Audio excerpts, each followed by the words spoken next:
के हिंदुस्तान आते हैं और ख्वाजा की छठी मनाते हैं। अजमेर की धरती पे गुलामों का झुरमुट होता है, उधर सारे गुलाम उर्स में जमा होते हैं। बचपन भी सरकारे गरीब नवाज का अल्लाह अकबर लाजवाब बचपन है। सरकारे गरीब नवाज हिंदुस्तान की सरजमीन पर जब आए हैं, हिंदुस्तान में 90 लाख को कलमा पढ़ा दिया। ऐसे ही नहीं पढ़ा दिया, पीछे जरा बैकग्राउंड भी देख लो, पीछे जरा नजर भी डाल लो। जो शख्सियत माँ के शिकम में अल्लाह का जिक्र करे फिर उसका काम यही तो होगा। जो अपनी माँ के शिकम में अल्लाह अल्लाह करता हो फिर उसका मकाम यही तो होगा। अल्लाह अकबर। बचपन भी कैसा गुजरा। तो सरकारे गरीब नवाज भी खेलते थे ना बचपन में, बच्चे आते थे खेलने के लिए तो उनका भी एक खेल था, मगर वो खेल बड़ा निराला था। बच्चों को आप फरमाते थे कि मैं तुम्हारे साथ बाहर खेलने नहीं जाऊंगा, मेरे घर आओ। सारे छोटे छोटे बच्चों को घर बुला लिया और घर बुलाने के बाद में आपकी वालिदा चटाई बिछा दिया करती थी बच्चों के लिए। गौर करो मेरे अजीजों, इधर माँ चटाई डाल रही है, चटाई बिछा रही है। बच्चे सारे के सारे आ गए, चटाई पे बैठ गए, सरकारे गरीब नवाज के साथ खेलने आए हैं। मगर ये खेल कितना प्यारा है। सरकार गरीब नवाज बच्चों से कहते हैं, बच्चों पढ़ो ला इलाहा इल्लल्लाह। तुम भी पढ़ दो ला इलाहा। तुम बच्चे भी पढ़ते थे, आप भी पढ़ते थे। अल्लाह का जिक्र हो रहा है। ये खेल अजीब है जिस खेल में अल्लाह का जिक्र हुआ करता। अच्छा, फिर ये सरकार गरीब नवाज बचपन से अल्लाह का जिक्र इस अंदाज में कर रहे हैं कि बच्चों को भी जिक्र करा रहे हैं। लेकिन जब हिंदुस्तान में आए ना तो आपने देखा भाई यहाँ तो सारे के सारे टन टन टना टन यही हो रहा है और तो कुछ है नहीं। आज भी आप देख रहे हैं, आपने देखा इन्हें कैसे माइल किया जाए, कैसे मानूस किया जाए, इनसे कैसे अल्लाह का जिक्र कराया जाए, इन्हें कैसे कुरान सुनाया जाए, इन्हें कैसे कुरान समझाया जाए, इन्हें कैसे रब का पैगाम दिया जाए। ये कैसे मेरे पास आएंगे, मेरी बात सुनेंगे। आपने हिंदुस्तान के लोगों की एक एक बात को कैच करना शुरू किया, देखना शुरू किया, ये करते क्या हैं, इनका तरीका क्या है, जिंदगी कैसे गुजारते हैं, कौन सी चीजें इन्हें पसंद है, क्या क्या चीज अच्छी लगती है। आपने देखा जिधर से गुजरते हैं एक तो टन टन है और दूसरी तरफ म्यूजिक है, नाचना गाना है। दूसरी तरफ जिधर देख रहे हैं म्यूजिक है, मौसीकी के आलात हैं और लोग बजा रहे हैं। लोग जो है म्यूजिक में बड़ा मगन है। तो आपने देखा अच्छा ये मौसीकी पसंद करते हैं, म्यूजिक पसंद करते हैं। आपने कहा चलो ठीक है, किसी भी तरह से इनको तो बुलाना है अपने पास। अब तबलीग का अंदाज देख लो अल्लाह वाले का। आपने एक सारंगी तैयार की, सारंगी, सारंगी एक साज बजाने का एक आला, सारंगी तैयार की। और तैयार करने के बाद में उसको आपने फिर बजाना शुरू किया। कहाँ? जिस रास्ते से लोग पूजा पाठ करने जाते थे ना मंदिर में, उस रास्ते के दरमियान में सरकार गरीब नवाज बैठ गए, बजाने लगे सारंगी।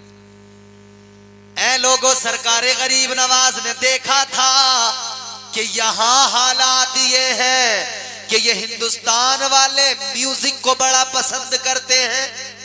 तो आपने सारंगी बजाई। और इस वाक़े को यूं तो हमारे उलमा बयान करते ही हैं, मगर एक खतीब साहब को मैंने सुना, उन्होंने तो वो सारंगी जैसे सरकार गरीब नवाज ने बजाई ना, उन्होंने बजा के दिखा दी। वो कैसे बजा के दिखाई उन्होंने, मैं आपको बताता हूँ। उन्होंने कहा सरकार गरीब नवाज सारंगी बजा रहे हैं,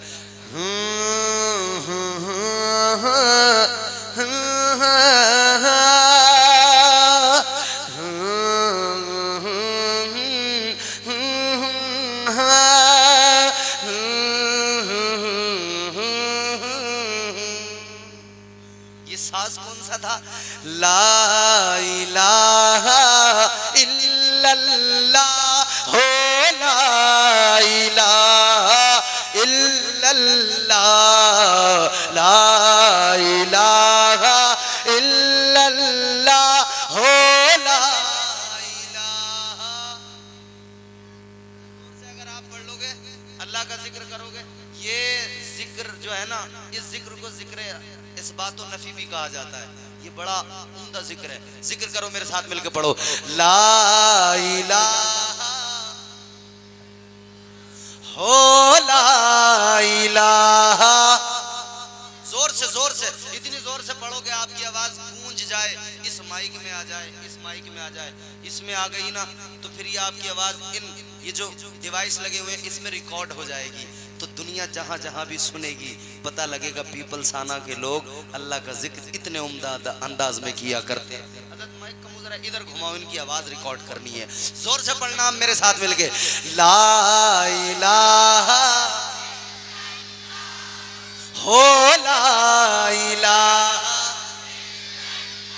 ला इलाहा इल्लल्लाह हो ला इलाहा इल्लल्लाह ला इलाहा इलाहा इल्लल्लाह मुहम्मदुर रसूलुल्लाह सल्लल्लाहु तआला अलैहि वसल्लम। सरकार गरीब नवाज ने बजाया, लोगों ने सुना, लोग करीब आए, क्योंकि इस साज में वो मजा था कि लोग रोक न सके खुद को। आ गए सरकार गरीब नवाज की बारगाह में, आ गए, बैठ गए। अब वो अपना मंदिर का रास्ता भूल गए, पूजा पाठ भूल गए, सरकार गरीब नवाज के सामने बैठ गए। सरकार गरीब नवाज इधर बजाने लगे, इधर बजाने लगे, इधर ये सारे के सारे बैठने लगे। एक दो, दो चार नहीं बल्कि जितने भी उस रास्ते से गुजरने वाले थे, सुबह सुबह का वक्त था, जितने भी गुजरने वाले थे, अपना काम उधर करने वाले थे, वो इधर ही सारे के सारे बैठ गए। ताजदारे अजमेर सरकारे गरीब नवाज के सामने सारे के सारे बैठ गए। आप म्यूजिक बजाने लगे, थोड़ी देर गुजरी, सारे के सारे बैठ गए। दिन चढ़ने लगा, आपने फिर साज बंद किया।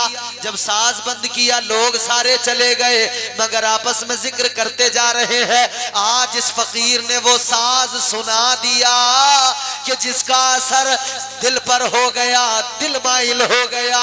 अब दूसरा दिन आया, सरकार गरीब नवाज फिर रास्ते में बैठकर बजाने लगे। फिर ये सारे के सारे वहीं बैठ गए, मंदिर का रास्ता छोड़ दिया, गरीब नवाज की बारगाह में बैठ गए। सारे के सारे अल्लाह का जिक्र और वो साज सुनने लगे। लेकिन जब आपने बंद किया तो कहने लगे और सुनाओ। आपने फरमाया कल आना, फिर सुनाऊंगा। सिलसिला चलता रहा, ये सारे के सारे रोज आते रहे, सुनते रहे। ए लोगों, हालात ये हो गए, मंदिर जाना छोड़ दिया, पूजा पाठ सब छोड़ दिया। गरीब नवाज की बारगाह में आकर वो सारंगी सुनने लगे, वो साज सुनने लगे।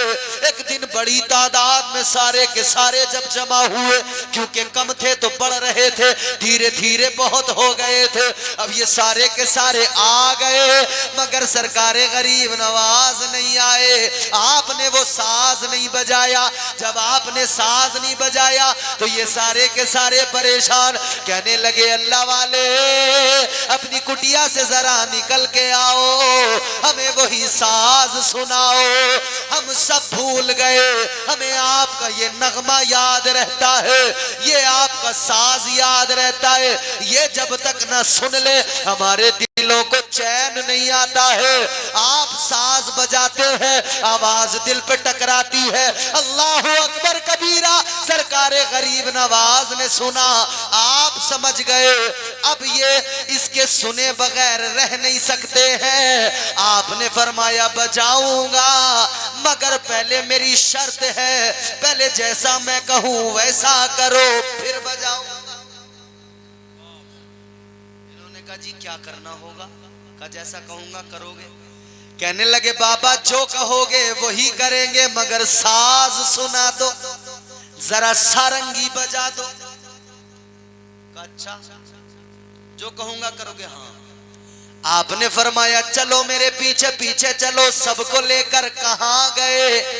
अना सागर पे पहुंच गए। फरमाया जैसे मैं करूं वैसे करो।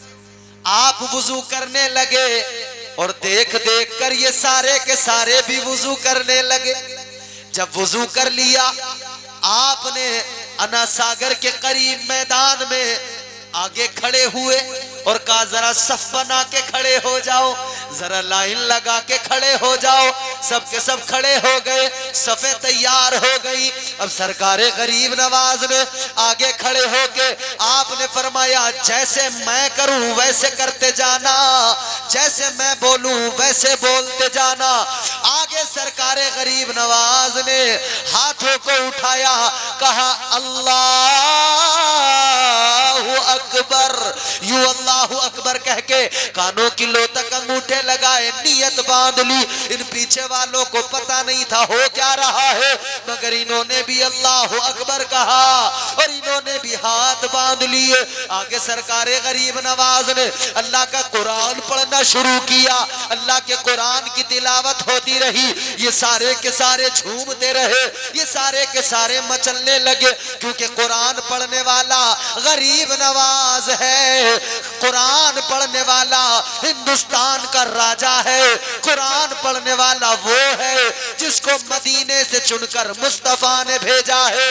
आपने कुरान पढ़ा, कुरान इनके दिल में घर करने लगा। फिर रुकू हुआ, फिर सजदा हुआ। सरकारे गरीब नवाज ने सजदे में सर रखा, अल्लाह की बारगाह में अर्ज किया, ऐ मौला तेरी बारगाह में लाकर इनके सरों को झुकाना मेरा काम था। पत्थर के खुदाओं से हटाकर तेरी बारगाह में झुकाना मेरा काम था। अब इन्हें मंजिल पे पहुंचाना तेरा काम है। सुभान अल्लाह, सुभान अल्लाह, सुभान अल्लाह, जिंदाबाद। बहुत जैसे ही आपने अल्लाह की बारगाह में दुआ की और नमाज मुकम्मल की और कहा अस्सलामु अलैकुम व रहमतुल्लाह, अस्सलामु अलैकुम व रहमतुल्लाह, लोगों ने सरकारे गरीब नवाज की बारगाह में अर्ज किया, बाबा आज जो सुनाया है ऐसा मजा तो कभी आया ही नहीं है। आज तो हम सुनकर उस सांस को भी भूल गए, वो जो था उसको भूल गए। आज जो सुनाया है उसमें तो मजा आ गया। अब दिल चाहता है जो तुम सुनाते हो, जो तुम पढ़ते हो, हम भी उसको पढ़ें, हम भी उसको सुने। तो कहा अब एक काम करो, जल्दी मेरे साथ पढ़ो, ला इलाहा हो ला इलाहा इल्लल्लाह, ला इलाहा हो ला इलाहा इल्लल्लाह। एक खातून, एक औरत हामिला है, उम्मीद से है, और उसका अंदाज क्या है, उसके मुआमलात क्या है। वो औरत घर में चलती है तो कुरान पढ़ा करती है। वो खातून जब घर में होती है अपने काम भी करती रहती है, कुरान भी पढ़ती रहती है। अगर वो खाना बना रही है तब भी अल्लाह का कुरान पढ़ती है। वो अगर कोई भी काम घर में करती है तो अल्लाह की इबादत करती है। एक दिन उस खातून को एक आवाज आई, उसके कान में आवाज क्या आई, उसने एक आवाज सुनी है, क्योंकि ये खातून जब भी जो काम करती है अल्लाह का जिक्र बराबर करती रहती है। कभी अल्लाह अल्लाह करती है, कभी अल्लाह का कुरान पढ़ती रहती है। ये खातून इतनी पारसा है, इतनी नेक खातून है, खुदा की कसम है लोगों, ये जिधर से गुजरती है ये इसकी जबान पे फकत जिक्र खुदा होता है। लेकिन एक रोज इसके कान में आवाज आई, अल्लाह के जिक्र की सदाएं बुलंद हो रही है, अल्लाहू अल्लाहू ये नगमे बुलंद हो रहे हैं, कोई इन तरानों को गुनगुना रहा है। इस खातून ने आगे देखा, कोई नजर नहीं आया। इसने पीछे नजर डाली, कोई नजर नहीं आया।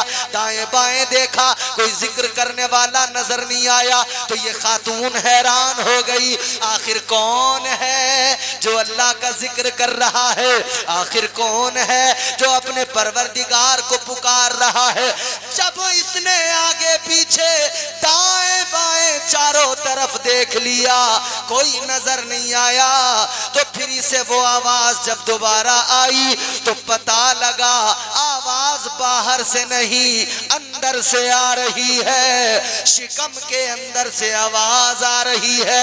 ऐ लोगों अब जरा सुनो, ये जो खातून है इसके शिकम में एक बच्चा है और वो बच्चा शिकम के अंदर अल्लाह का जिक्र कर रहा है। ऐ लोगों जो शिकम के अंदर बच्चा है उसी बच्चे को हिंदुस्तान का राजा गरीब नवाज कहा जाता है। फैजाने ख्वाजा गरीब नवाज मसलके आला हजरत।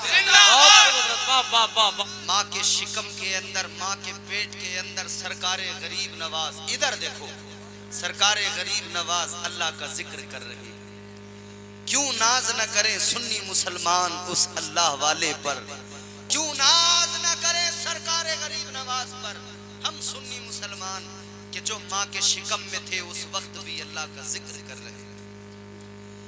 अब जरा सा जहन करीब करो मेरे अजीजों, सरकारे गरीब नवाज अपनी माँ के शिकम के अंदर अल्लाह का जिक्र कर रहे हैं, अपने परवरदिगार का जिक्र कर रहे हैं।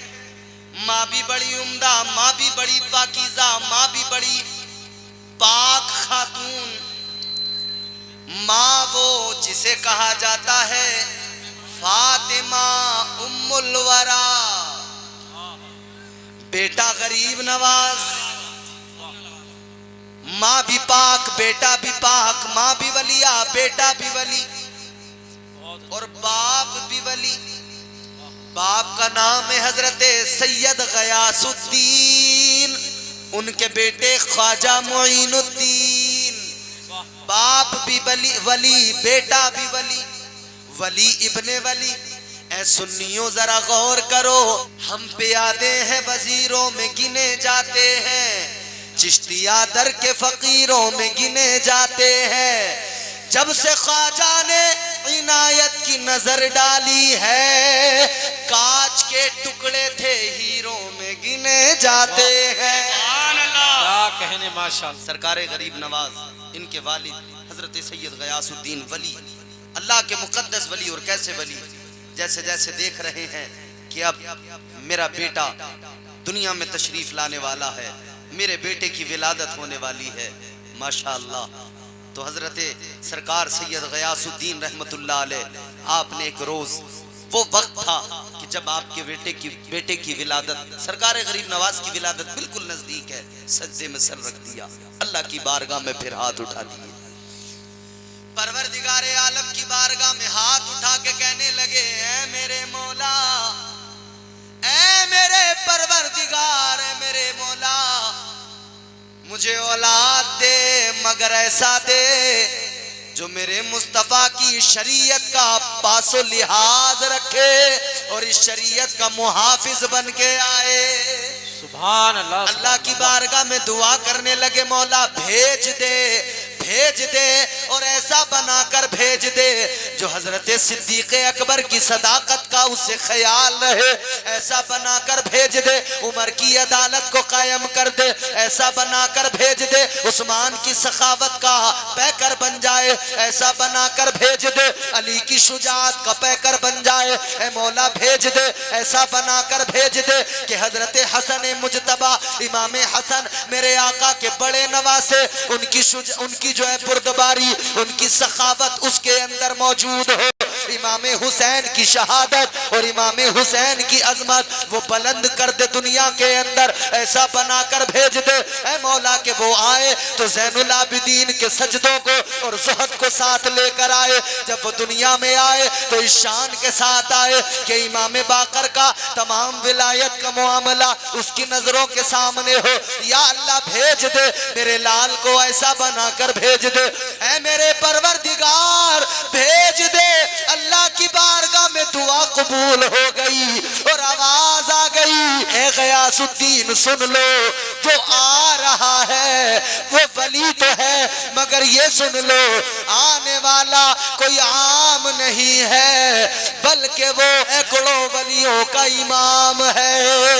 सुभान अल्लाह, जिंदाबाद जिंदाबाद। बहुत खूब हजरत, वाह। सरकारे गरीब नवाज सुभान अल्लाह, सुभान वली इब्ने वली दुनिया में तशरीफ ले आए, समझ रहे हो।